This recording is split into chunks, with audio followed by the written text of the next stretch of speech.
So we'll be discussing about the importance of maturity indices for long-term storage of apple. So basically, why are we discussing about the apple? Because apple is our major crop. We are producing around about 20 lakh metric tons of apple, which is almost 78 to 80% of the total production in India of apple is produced by overseas only. Okay? So that means apple industry is almost around 10,000 crore industry. It's a big industry, so it contributes around about 7 to 8% to our GDP. So that means the apple has got very importance if we consider our socio-economic status or economic status. So apple is very important for these people. And again, it's around about 60 to 70% of the rural population are almost associated with the apple industry. Okay? So it's got very importance. So we are, as we know, by India is the fifth or sixth highest producer of apple. And out of that production levels, Kashmir is the only state that produces around about 78 to 80% of the apple. So we'll be starting with the maturity indices of apple. Why do we need to know about the maturity indices of apple? First thing is that once we have an apple, we are producing 20 lakh metric tons. That means once you produce that much huge quantity of apple, and the harvesting period is very small. That means the first apple comes in the month of July, and we finish the harvesting of apple by the month of October, ending October or 15th of November. ऐसा ही है ना? So that means from July to November we are producing 20 lakh metric tons. It's a huge amount, huge quantity. अब समझते हो ना? How much is 1 metric ton? 1 metric ton, how much is? It's 1000 kg. 1000 kg. So you divide 1000 into 20 lakh. तो आपका जो calculator है वो fail हो जाएगा. ठीक है ना? It may show error in terms of if we make it into the kgs. ठीक है ना? So that means we are producing a very large quantity of apple. So once we are producing this much quantity of apple, so what is going to happen? So if we do not manage it properly, what will happen? Once you produce the bulk in a large quantity, there is always a supply demand that plays a vital role in the prices. So once your supply is very much and demand is less, so what is going to happen? The prices will fall. Once the prices fall, what will happen to the consumers? Not the consumers, to the farmers, to the growers, so they will be at a loss. They will be losing the profit. Or even at times what happens, they may not be able to get what they have, they will not be able to get that much amount जितना उनको production में लग गया है. So you might have seen some farmers in India committing suicide or throwing their produce on the roadside. जैसे apple, वो जैसे उन्होंने last time दिखाया था last year, वो tomato की उनकी production इतनी थी कि they used to send the tomatoes to the mandi, तो उनको 3 रुपए मिलते थे वहाँ से, 3 या 3.5 रुपए. So अगर उसका production cost देखते तो उनका 4-5 रुपए production cost लगता था.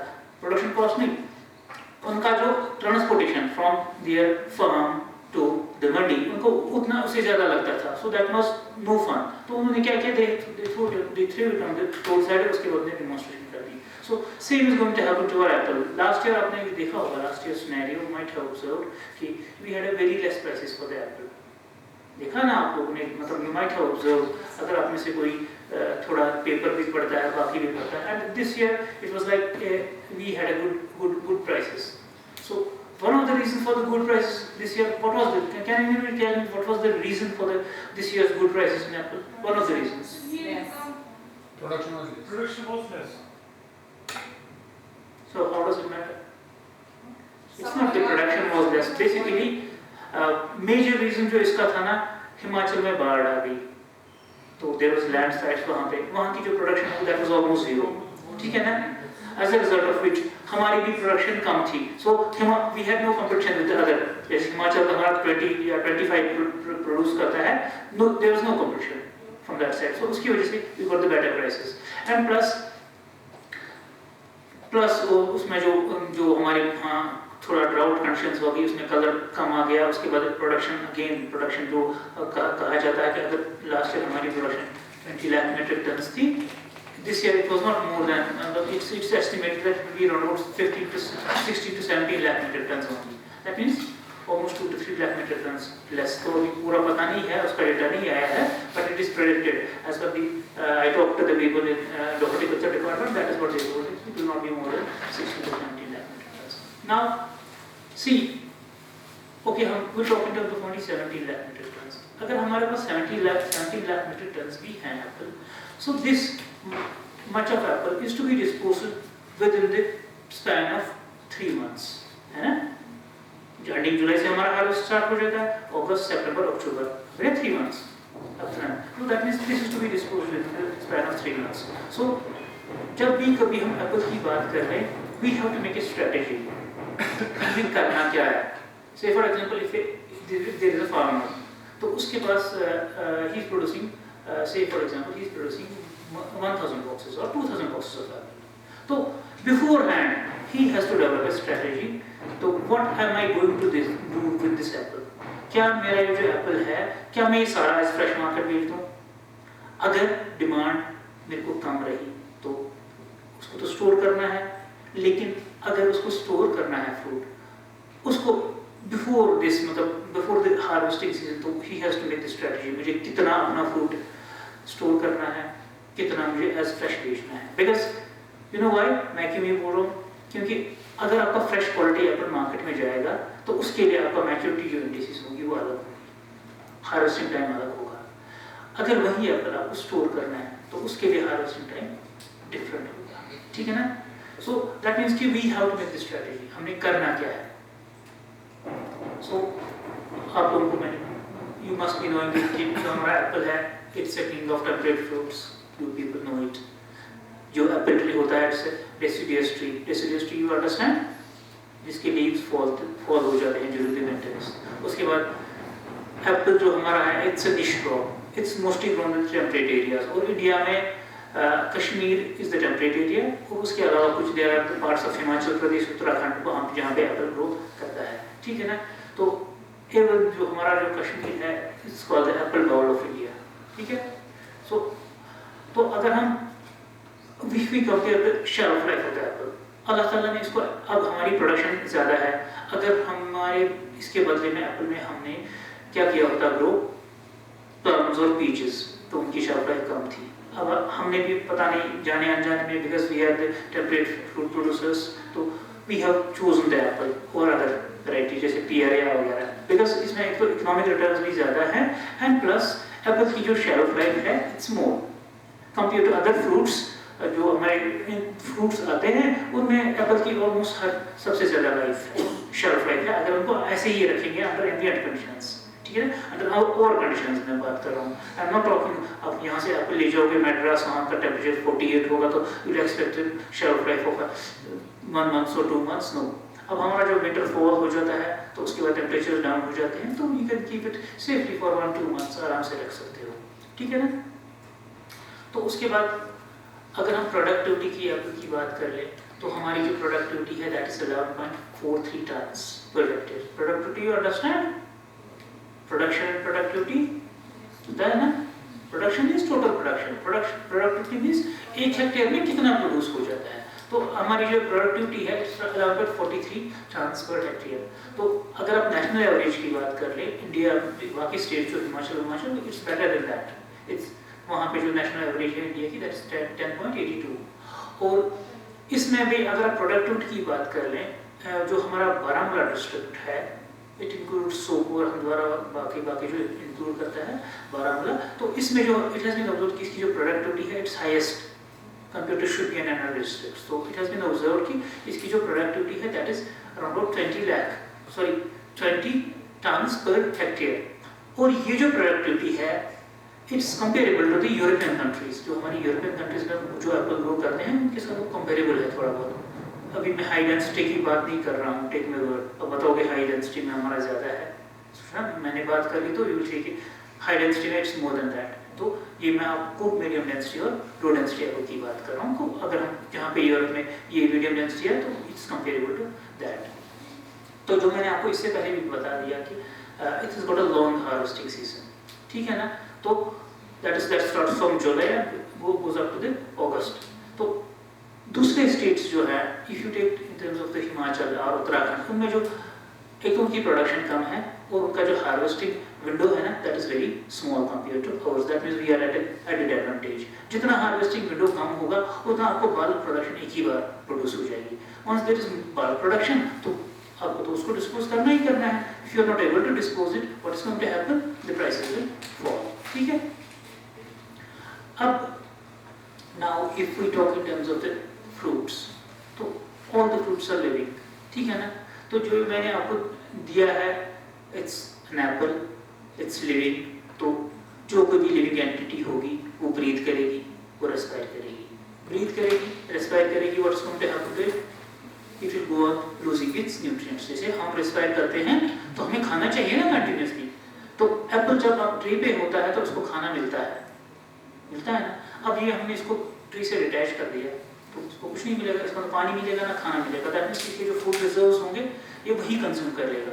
और जितना ये हार्ड रेस्पायर कर लेगा, जितना ये ज्यादा रेस्पायर कर लेगा, उतना इसकी क्या हो जाएगा, शेल्फ लाइफ कम हो जाएगी। शेल्फ लाइफ क्यों कम हो जाएगी, बिकॉज ये जो है इसकी जो न्यूट्रिएंट्स है ये कंज्यूम करता है। During the process of respiration heat and carbon dioxide is generated और जो इसको अपने बायोलॉजिकल प्रोसेसेस में लगते हैं और वहाँ से ग्लूकोज जो होगा या बाकी जो न्यूट्रिएंट्स होते हैं वो कंज्यूम हो जाते हैं। That means it's going to lose its energy. So अब ये रेस्पिरेशन कम करने के लिए हम क्या करते हैं, हम इसको ठंडा करते हैं। We give it a cold temperature, ताकि ठंडे, जो आपने देखा होगा अगर आप एप्पल की या किसी भी फ्रूट की बात कर लेंगे, जितना टेम्परेचर हाई होता है तो rate of respiration is high. जितना टेम्परेचर नीचे जाता है रेट ऑफ रेस्पिरेशन डिक्रीजेस, ठीक है ना। उसके अलावा एप्पल है, it will start losing its moisture.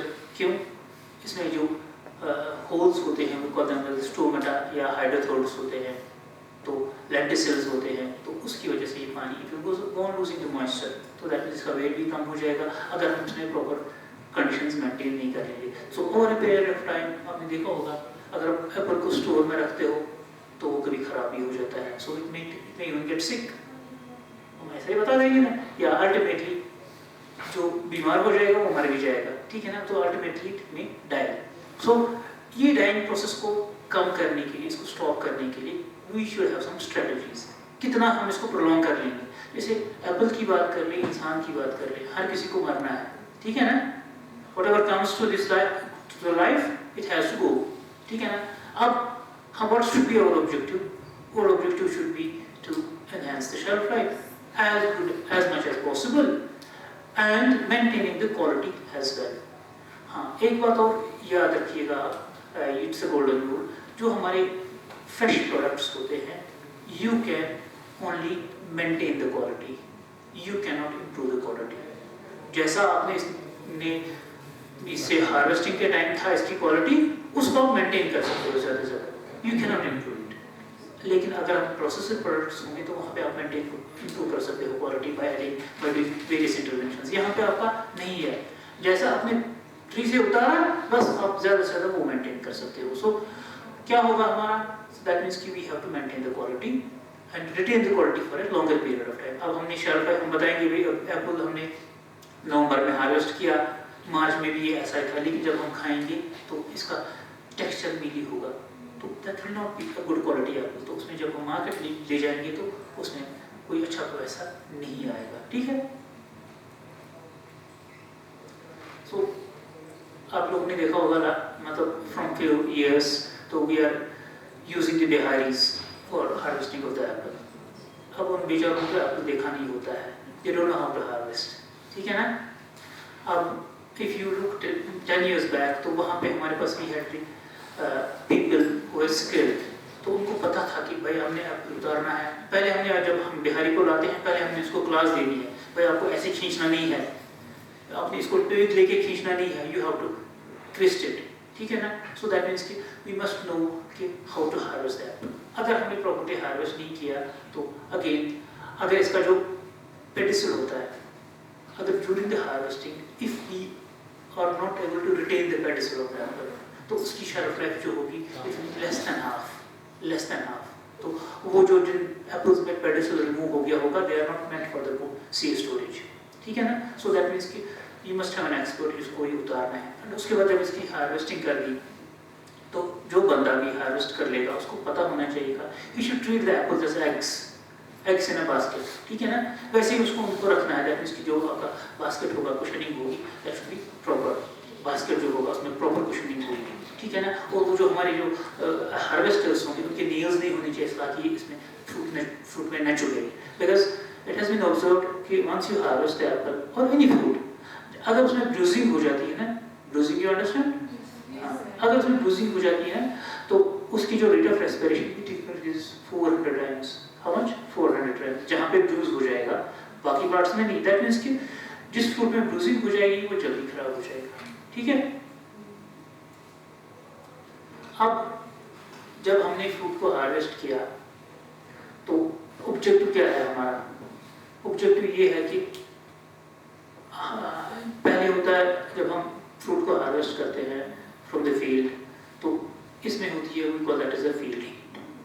Field heat वो हीट होती है जैसे अगर फील्ड का टेम्परेचर 25 होगा या 20 होगा, एप्पल का भी उतना ही टेम्परेचर होगा, है ना।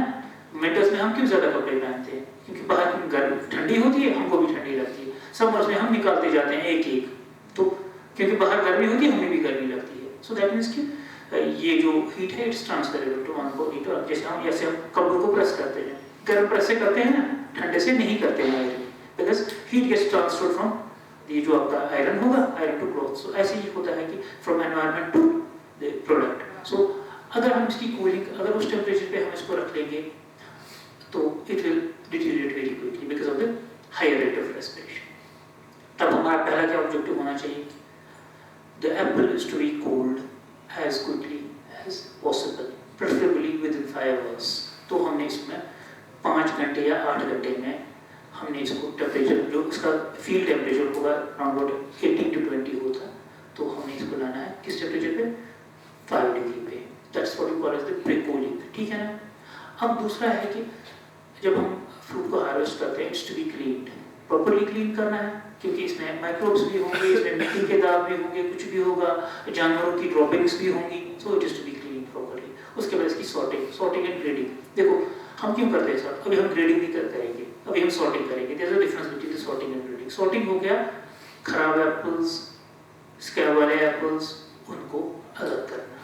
क्योंकि अगर हम स्कैब वाले एप्पल्स ही स्टोर कर लेंगे किन एप्पल्स के साथ? अच्छे एप्पल्स के साथ, तो वो कोई फायदा नहीं है। क्योंकि हम स्टोर वाले को फायदा दे रहे हैं। अगर हमने सीए स्टोर में रखना है तो हम खराब एप्पल्स का भी पैसा दे रहे हैं, अच्छे एप्पल्स का भी पैसा दे रहे हैं। सो क्यों हम खराब एप्पल्स को स्टोर कर लें, ठीक है ना। So that's what we call as the sorting. और उसके बाद पैकिंग।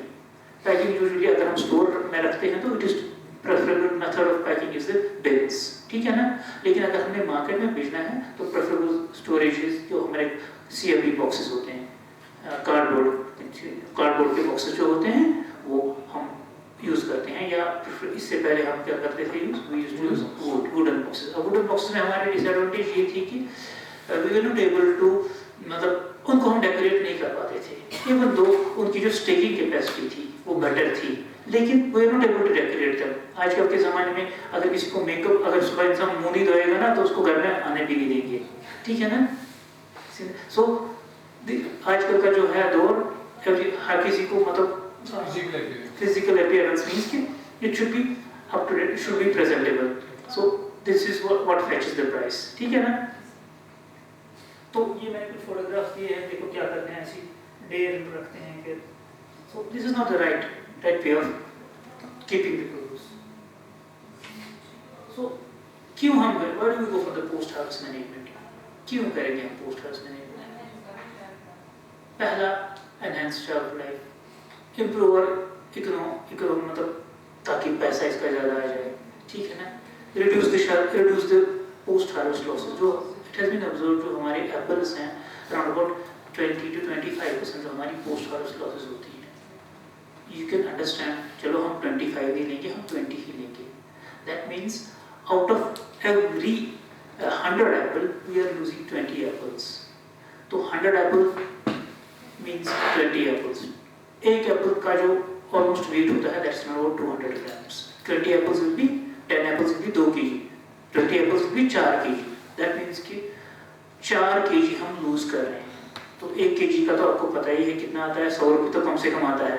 सो दैट मीन्स 400 रुपये हम ऐसे ही कमाते हैं, क्योंकि देखो हमने इसमें सारी मेहनत की होती है, हार्वेस्टिंग भी की है, हमने इसको फर्टिलाइजर भी लगाया है, हमने इसकी देख रेख भी की है। अब क्या है, अब हमने पैसा कमाना है इससे। So during the harvesting process if we are not managing it properly we will be losing the amount, हम वो पैसा लूज कर रहे हैं। दैट मीन्स अगर हमारे 100 kg 100 kg एप्पल अगर हम 4 बताएंगे तो हाउ मच इज 10 के 100 एप्पल्स का कितना वेट होगा, इट विल बी 20 kg, हाँ 20 kg। out of 20 kg I am losing 4 kg, you understand? अब हम 20 kg में से हम 4 kg लूज कर रहे हैं, तो अगर 20 kg का मुझे अगर 1000 रुपए के हिसाब से मानते तो मेरे को 20,000 आ जाता। अब मेरे को कितने हजार आ गए, तो मेरे को 16,000 ही आ गए। तो कितने मैंने कमाए, 4,000 मैंने कमाए। अब ये 4,000 जो मैंने कमाए, अब ये कर लो आइडिया कि जब हमारे 20 लाख मीट्रिक टन होंगे तो कितना हम कमाते हैं। इट्स अ ह्यूज अमाउंट कि 1000 करोड़ में जाता है। सो दैट मीन्स कि we should have better post harvest practices. ठीक है,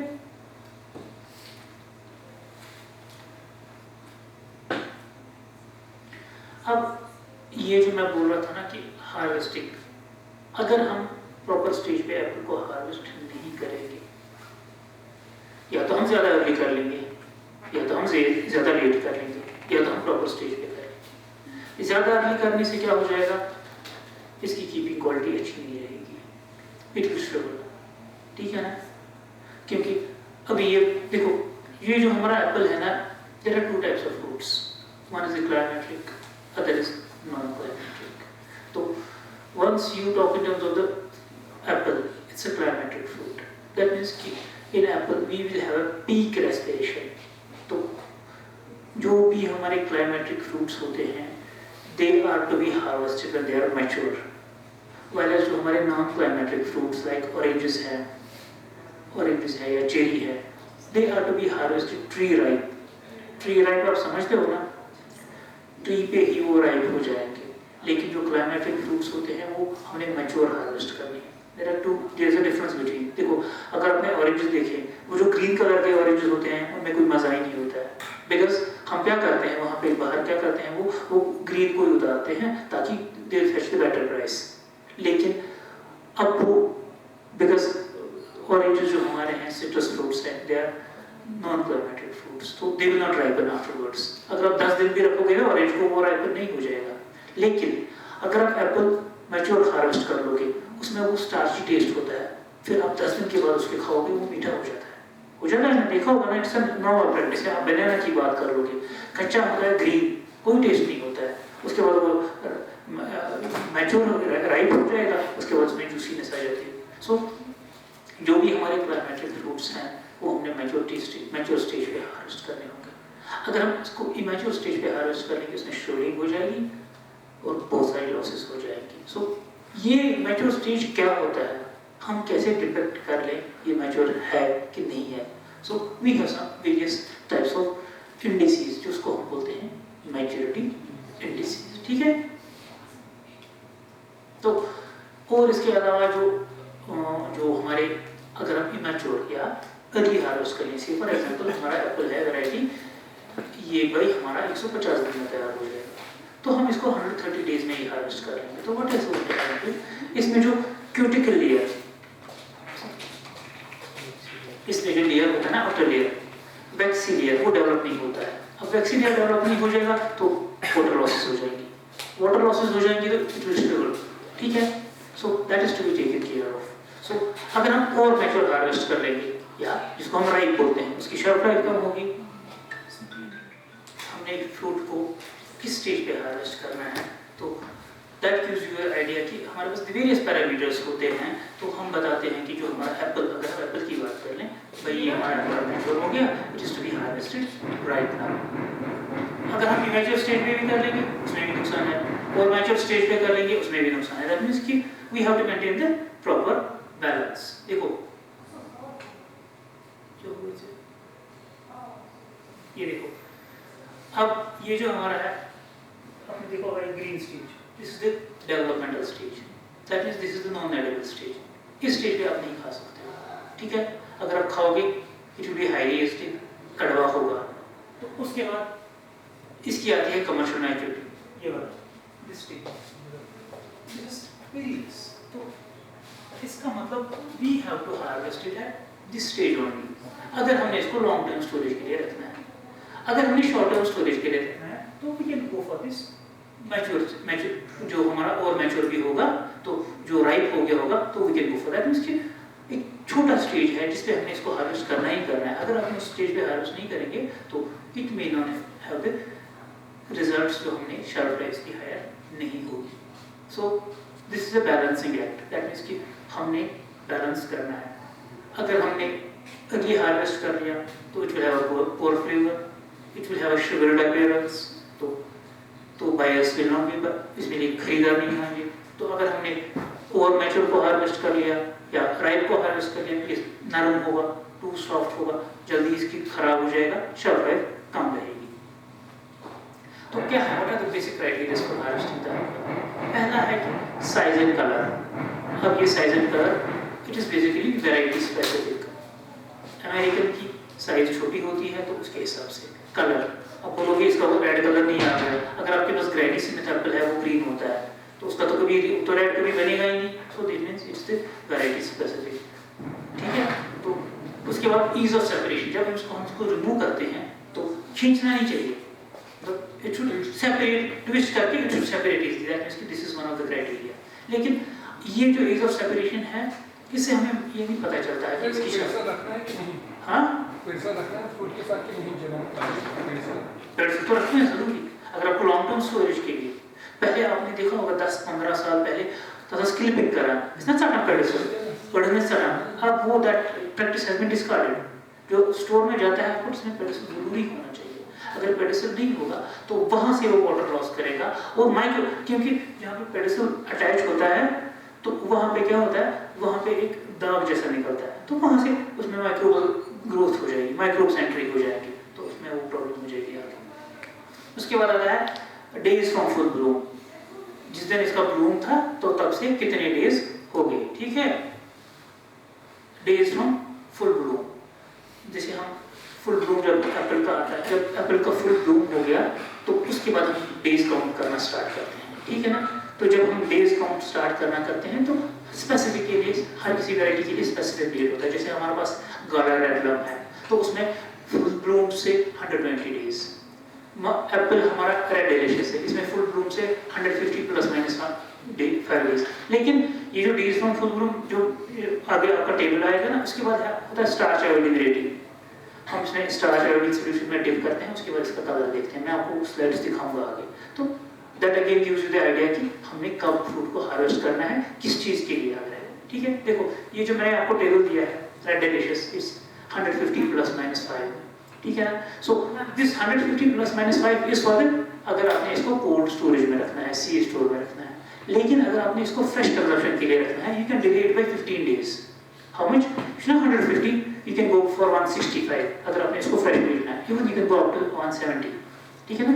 preferably 15 days is better। तो ये हमने सभी वैरायटीज का, कुछ वैरायटीज का दिया हुआ है ऑलरेडी। तो starch rating it should B, अगर आपने स्टोर में रखना होगा ना, इट शुड बी 2 to 3.5। लेकिन अगर हमने इसको फ्रेश कंजम्पशन के लिए तो it should B 4 to 4.5, even 5 भी होगी वो भी चलेगी, क्योंकि उससे वो जितना स्टार्च फ्रूट में कम हो जाएगा उतनी इसमें मिठास ज्यादा आ जाएगी। देखो डिसएडवांटेज ऑफ अर्ली हार्वेस्टिंग, पहला इसमें एक दाग जैसा, we call that as a superficial scar, या इसमें बिटर पिट भी आ जाती है, ठीक है। These are the disadvantages. अब डिसएडवांटेजेस ऑफ लेट हार्वेस्ट, जब लेट हार्वेस्ट किया तो it will have the rotting, या तो उसमें सेंसेंस आप समझते हो ना, senescence means break down, death. So this is what we do in the field, ऐसा ही करते हैं ना। तो पॉलिसिस्थान पर जो फ्रूट निचले वाले होंगे वो रेस्पायर करते होंगे, तो these are the practices that have to be avoided. अगर हमने करना होगा तो it should be in the shade, जैसे यहाँ से इसने बेचारे शेड में थोड़ा रखा है, लेकिन डायरेक्शन बना हुआ क्या। सो दिस इज द हार्वेस्टिंग जो मैंने आपको बताया था कि स्टार्च आयोडीन रेटिंग, तो ये जो होगी ना, जो 1 वाला है, ये वाला जिसमें 1 है, 1 means total starch, that means कि ये फ्रूट अभी इमैच्योर है। अब 2 को जाएंगे तो कोर में से निकला है तो ठीक है। 3 इसमें 2 स्केल्स हमारे पास आती है, एक ये वाली स्केल है, this is the 8th scale, दूसरी हमारी 6 स्केल आती है। तो 8th स्केल में अगर हमें हार्वेस्ट करना होगा ना एप्पल को, तो 8th स्केल में वी कैन गो फॉर 4, ठीक है। लेकिन अगर हमारे पास जो दूसरी स्केल होगी that is the 6th scale, तो उसमें हमारी 2 to 2.5 होगी, 3.5। देखो हम बनाते कैसे हैं starch iodine solution, we take 10 grams of iodine crystal, 25 grams of potassium iodide, उसके बाद हम इसको मिक्स करते हैं 1 लीटर पानी में, 1 लीटर पानी बना दिया, जब तक ये पूरा घुल जाएगा तो उसके बाद हमें एप्पल को कट करते हैं। पता है किस साइड से कट करते हैं? ऐसे ट्रांसवर्स कर देते हैं। तो उसके बाद ऊपर वाला पेडिसल वाला पार्ट हम डिप करते हैं 1 मिनट के लिए। तो उसके बाद हम इसको इस चार्ट या जो मैंने पहले चार्ट देखा उसके साथ कंपेयर करते हैं। रेटिंग जैसे अगर सारा काला होगा तो इट बी 1, यहाँ पे है ना पूरा सारा काला है तो इट बी 1। तो उसके बाद काला थोड़ा इसका सीड पोर्शन है इससे बाहर निकलेगा, इट विल बी 2। उसके बाद उसका होता है वेस्क्यूलर बंडल्स, जब उसमें जाएगा इट विल बी 3। उसके बाद 4, 5 और 6 में कोई स्टार्च नहीं होता है। ये देखो ये वाला जो है ना, दिस वन लेफ्ट वाला जो मेरी तरफ है, so this is the proper time for harvesting of apple if you have to store it in controlled atmospheric storage. वो वाला देखो, this is for the fresh consumption, या दैट मींस कि ये जो हमारा उधर वाला एप्पल है दिस इज ओवर मैच्योर, तो it can be consumed as such. इसकी शेल्फ लाइफ कम होगी, इसकी शेल्फ लाइफ ज्यादा होगी।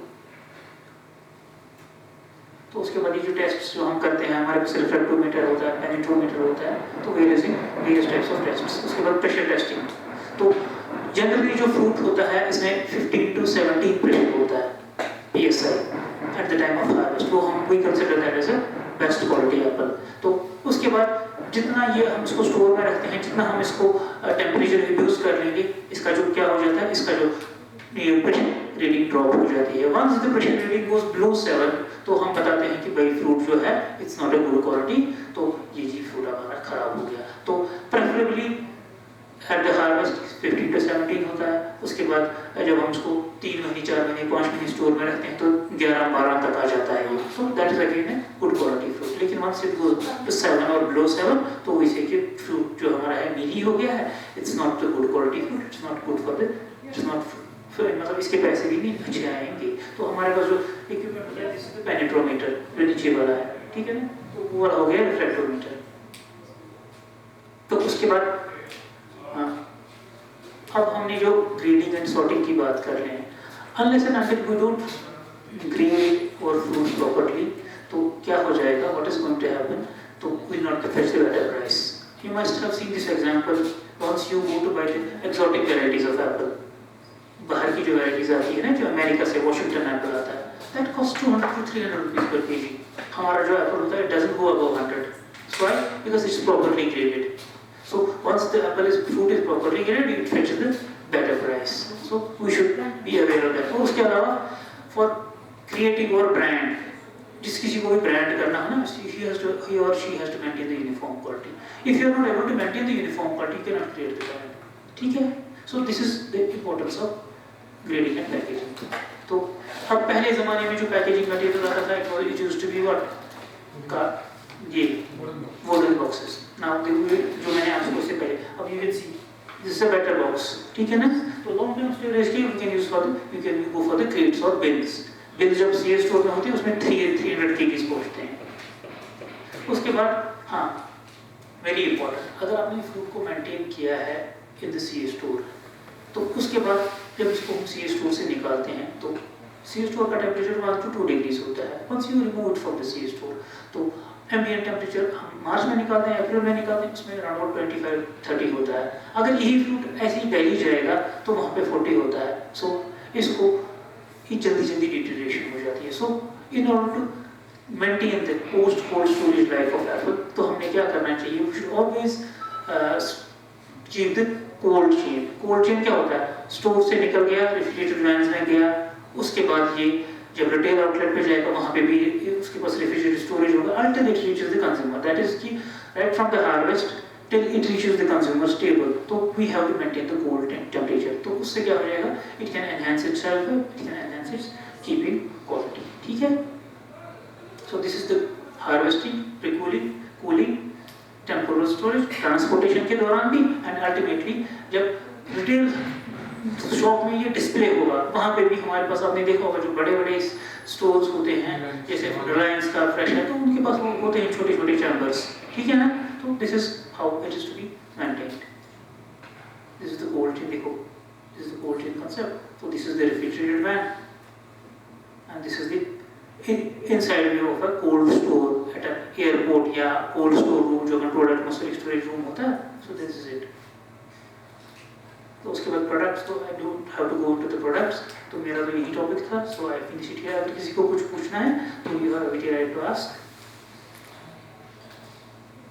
सर आपने सिक्योरिटी के लिए बहुत अच्छा किया है पैसा भी हमें आता है तो हम तो सर जो इसमें ये ऐड हो जाते हैं फॉर एग्जांपल पेस्टिसाइड्स एंटीसाइड्स कैसे फिट रहता है देखिए अब जो हम पेस्टिसाइड हम ही नहीं करते हैं पेस्टिसाइड स्प्रे बाकी बाहर वाले यूरोपियन कंट्रीज भी पेस्टिसाइड स्प्रे करते हैं लेकिन जब हम देखो उनके पास जो मशीन्स होती है इश्तबा कशीर सब यूता ज़्यादा तरह उस तो शुफरी है ना उतना हमारा फायदा है लेकिन if the pesticides are spread in the given quantity as recommended तो उसमें फिर पेस्टिसाइड रेजिड्यूज बहुत कम रहते हैं अब हम क्या करते हैं हमने एक ट्री के लिए 15 लीटर चाहिए पूरा इसको कंप्लीट हम इसमें 30 लीटर डालते हैं 40 लीटर डालते हैं so over a period of time उसमें थोड़ा रेजिड्यूज आते हैं अदरवाइज जब हम पेस्टिसाइड्स लगाते हैं over a period of time they get deteriorated और उसके अलावा always there is a recommendation कि जो अपने फ्रूट खाना होगा उसको हमेशा वॉश किया करो क्योंकि वॉशिंग से बहुत फर्क पड़ती है और इट शुड लेकिन पील मेरे हिसाब से being a food technologist पील कभी मतलब जो ना तेल तेल चूंट के मतलब दैट्स नो यूज क्योंकि पील इज द कंसंट्रेटेड मतलब इसमें विटामिन सी भी ज्यादा होता है बाकी न्यूट्रिएंट्स भी पील में ज्यादा होते हैं तो ऑलवेज कंज्यूम और उसमें फाइबर भी होता है always consume the fruit with peel this is my suggestion बाकी आप लोगों की मर्जी इथीलिन राइपनिंग करते हैं हमारे पास बनाना राइपनिंग चैम्बर्स होते हैं जहां पे हम टेंपरेचर ह्यूमिडिटी और इथीलिन कंसंट्रेशन मेंटेन करते हैं तो it takes 4 to 5 days to mature the bananas हां उसमें हम टेंपरेचर 20 रखते हैं तो रिलेटिव ह्यूमिडिटी 90 to 95 रखते हैं अगर सर ऑरेंज में भी यही लगाया जाए नहीं मैंने बोला ना ऑरेंज एक चीज है मैंने बोला ना क्लाइमेट्रिक एंड नॉन क्लाइमेट्रिक जो क्लाइमेट्रिक फ्रूट्स होंगे उनमें फायदा होगा किसका इसका इथीलिन का उसमें राइप ये और जो नॉन क्लाइमेट्रिक फ्रूट्स होते हैं we have to harvest the tree ripe या चेरी की आप बात कर लो अगर गिलास कोई सटरनेस वो हमें मजा नहीं होता है वो कभी राइप नहीं होती उनका टेस्ट ही नहीं आएगा सो ये अलग अलग निजाम बनाया है climacteric and non climacteric so we have to differentiate as a token of love, appreciation and honor, it gives me immense pleasure to felicitate our worthy professor Dr. Imtiaz Zargar sir. For the same, I request Dr. Shanaz Parveen ma'am to kindly felicitate our professor.